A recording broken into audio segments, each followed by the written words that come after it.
Break that goose egg here in the second half, but to no avail. Hope was alive until that interception. What a terrific play, taking the ball away after it looked like they were starting a drive. And now that shutout still standing. You know that's something those defensive guys hold a lot of pride on, too. No doubt about it. They're excited about where they are in this game. And they'll get him down up past the 15.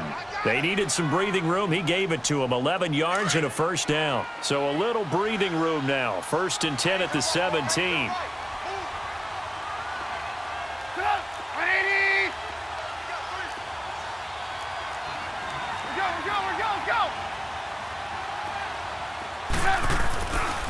On first, they go right back to Howard. And he'll take this one up over the 20 to the 21-yard line. 5 yards is the tally on first down. That brings up 2nd and 5. In the first half, he was held in check on the ground, but despite that lack of production, they still have the lead. Yeah, and they've got to feel fortunate about that. If they could actually get production from their lead horse, that would help open up this offense and widen this margin, too. This is Howard on 2nd down. And a short gain there as he'll get it up only to about the 24. 3 yards is half of what they needed. Now can they get the other 3 here on 3rd down?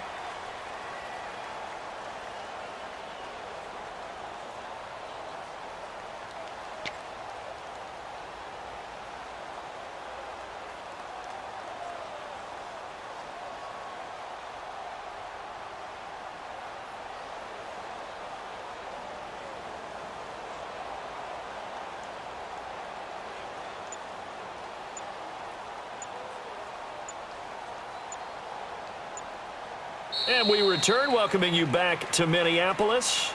It's Bears football here. They also have the lead as well as we begin quarter number 4.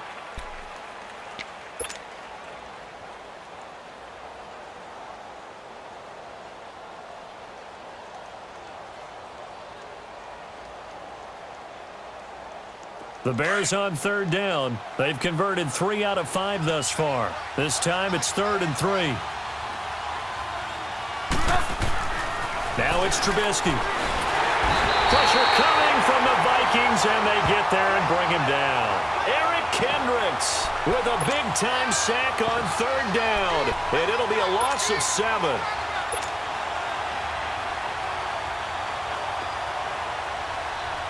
Here's Pat O'Donnell now. Always a good sign when your first punt comes in the 4th quarter.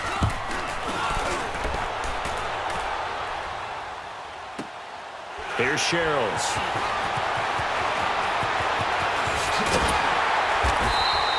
Good blocking there, nearly sprung him. As it is, it'll go as a 19-yard return. And the Vikings will take over here, 1st and 10. The Vikings offense now, they get ready to head back on the field. And they had a nice little drive going last time. Threw the interception in the red zone. Costly. Bad enough to throw it anywhere, but that drives coaches insane when they're thinking about, hey, we've got a shot at points already. We're already in a spot where you're thinking you got 3 on the board for sure, and to come away with nothing, that's a... And the pressure too much that time as Cousins goes down. The amount of sacks that they've absorbed in this game is absolutely extraordinary. Let's just face it. This offensive line, flat out, cannot handle this pass rush. It's been demonstrated time and time again. Pass protection has been a problem all night long as they come up facing 2nd and a bundle.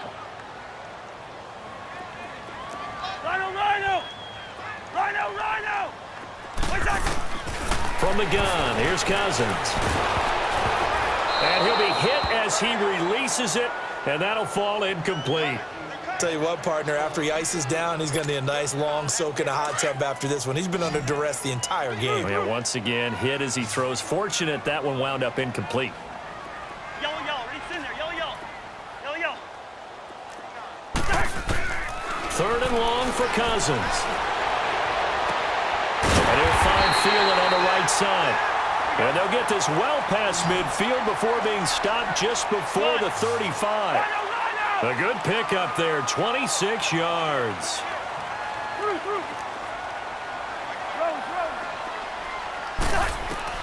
Cousins now to throw on 1st down. He couldn't quite hold it. Got hit. Ball pops out, incomplete. This defense was definitely alert to the possibility of the deep ball, and they were more than ready for it. They've got the lead, fourth quarter. Maybe can expect more passes like that downfield.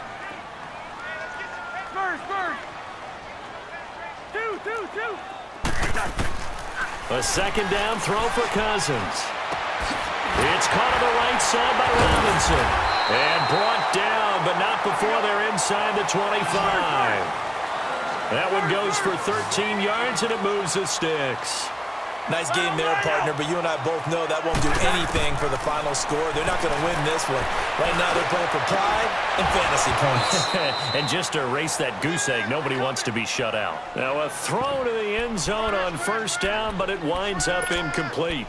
The frustration is definitely setting in because they've thrown it to him over and over, unable to come up with a catch thus far. I think he knew he would have his challenges against his secondary. I don't think he saw a goose egg at this point in the game. Zebra! I got him, on me. Black! Two! To the air again, it's Cousins. Flush to his right. And he'll go out of bounds in the red zone just inside the 20. 6 yards there off the scramble, but it'll still leave him with a third down. Okay, he's not going to get the first down, but this is still a nice job of buying some time and then running to get to the sideline and get out of bounds and avoid the big hit.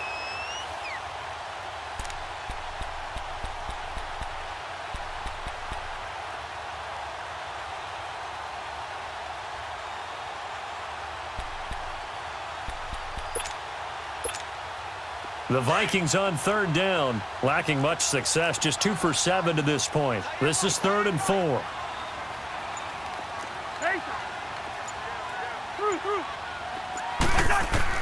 To throw, Cousins, rolling to his right, and this is going to be incomplete. Not only was the call spot on, how about the execution of that defense right there? The zone was absolutely locked up tight. He was trying to force it in there on third down. But if there's a time to force it, he felt like he needed to make a play, right? Yeah, exactly right. Third down, you got to try and find something. There's nothing available there for him. Desperation time. Cousins on 4th down. And this is caught now for a late touchdown. So hold everything here. This one's not over yet. Still an important piece of business to take care of, the extra point. They do tack on the extra point as well. And now things get a bit more interesting here in this 4th quarter. This game back within a touchdown now as the kickoff's away. That's fielded in the end zone. And the decision to bring it out will cost him about 5 yards as he'll get this only back to the 20. And now Chicago getting ready to go as they take the field. They have the lead, obviously, late in the game. I guess the good news for them is if for some reason they would make a mistake, a field goal does the opposition no good. Everyone loves to have a little bit of a cushion, and that helps you immeasurably. But the bottom line is, do all the things that you're taught in order to close out the game. Don't even let that become an issue. Yeah, but still a one-possession game. This one not fully over yet. And he's taken down right at the 45-yard line. And that one results in 35 yards.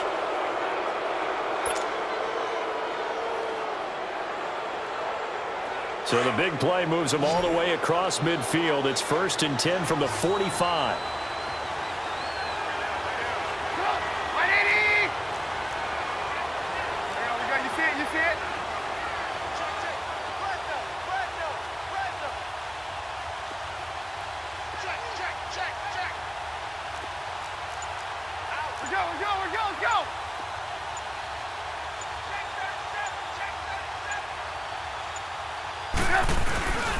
On the handoff, this is Howard. And he's going to be met at about the 43. And now the Vikings are going to stop it here on defense with a timeout, as they get the stoppage with just over a minute to go in the game. This, in all probability, another run here on 2nd and 8.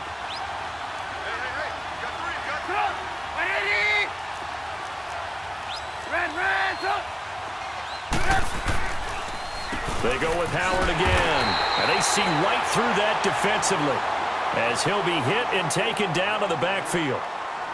Charles, why didn't they just take the knee there? You're asking the question that I'm asking as well, because we've seen a lot of football where coaches decide maybe they get a little greedy. I don't know if they're doing it for stats or for what reason. We've seen it happen in college, and how about in the NFL? The miracle at the Meadowlands. All they had to do was take a knee, and the game was over. The Giants ran it one more time. Ball popped free. And look at this. They get the turnover they needed. It's intercepted. Picked up by Anderson Dejo. And he'll bring this one back to the 29. A critical error there in a tight game in the fourth. All you talk about is taking care of the football, and especially with a lead here in the fourth quarter.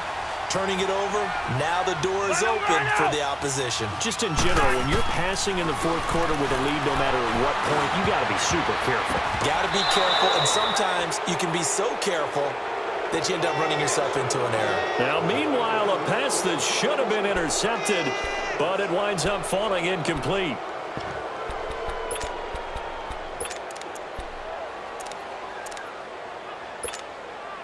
Here's 2nd and 10 now from the 29.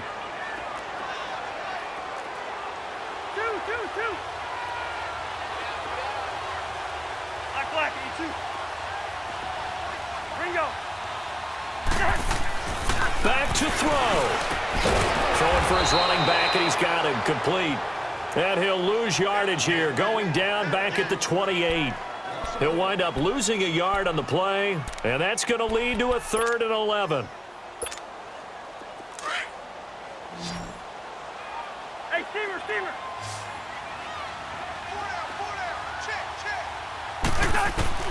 Back to throw. And he's able to find Diggs. And they get him down, but not before he takes it across the 40-yard line.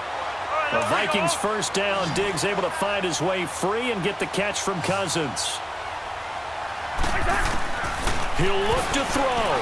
Now a desperation throw deep downfield. And it pops free. The collision there jarred the ball loose and brings up 2nd down. These are the spots, this stage of the game, where it pays to have speed on the perimeter, doesn't it? It certainly does, and in the second quarter, he may very well run by him, but in this situation, I know as a defender, I'm loosening up a couple of extra steps that allowed him to run with him stride for stride. After the incomplete pass, here now is 2nd and 10. Rhino. Go ahead. They'll look to throw. And the hit jarred it loose. It's incomplete. One final shot now. I'm not even sure he can get it to the end zone, though, from this distance. That's going to take as much arm as he has, and you actually have to plan for the contingency. Maybe you're playing a tip, try and get someone down who can tip it up and keep it for your own team and try and get to the end zone that way. Big play coming up. Here's 3rd and 10. I would expect to see some pressure here. Two. One last shot now for Cousins. He's going to let it fly. And it's incomplete. So their final drive comes up empty. And with that, the ball game is over. Well, going into the final play of this game, they knew that they needed some type of a miracle there at the very end, but they couldn't get it done. However, we were treated to really a spectacular affair. Even though they didn't finish it off, you're exactly right. They took us down to the last play. We're still, you're wondering, could it happen? Possibly, even though we both knew it was a long shot.